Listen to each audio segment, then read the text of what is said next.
You've done a lot of interesting acting projects over the years now. Is there anything that kind of like separates voice acting in games from, I suppose, real acting in like shows and films and stuff? Yes and no. It depends on the project. Like, yeah. I mean, if you're doing performance capture, which is basically like, you know, you've got your motion capture outfit, you've got your helmet cam on your face, and pretty much that's like all imagination.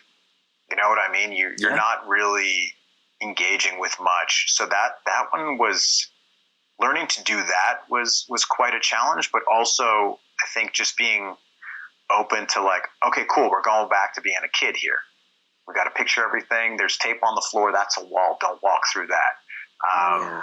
And then the challenge with voiceover when you're strictly doing voice is, I think for me, I'm constantly surprised at how far you can take your voice in order to convey an emotion. So what'll happen in film and TV is like, okay, cool, like the camera's really close. You got to kind of like bring it down a little bit and just trust that it's all on your eyes. And so when I first started to do voice acting, I would bring that strategy to the audio session, to the recording session. Yeah. And they'd be like, no, you got to go harder. You got to go stronger. And I'm like, right, but you know, won't it sound like overacting? And they're like, no, this is your voice. People are going to hear your voice. It needs to, so throw your body behind it, really put some intent behind it, and learning that you can really emote.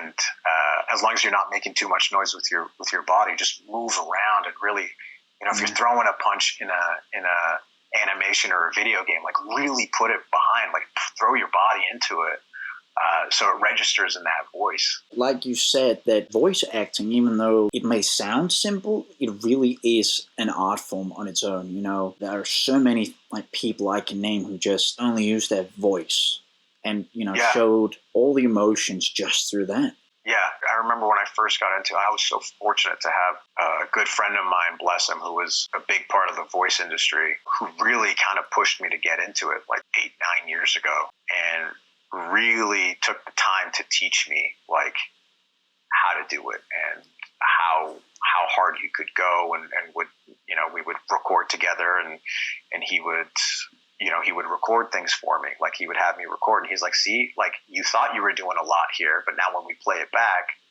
is it working? Do you buy that you're angry? Do you buy that you're sad? And I'd be like, oh no, that's kind of falling a little bit flat. He's like, yeah, you can go harder.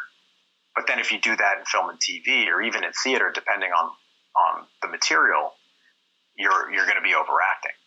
But it all stems from like authenticity. Like, do you like, if I buy that I'm angry and I'm really going for it, then hopefully you buy that I'm angry. Yeah, for sure. The tough thing is like, it's a balance. It's definitely a balance. I see what you mean.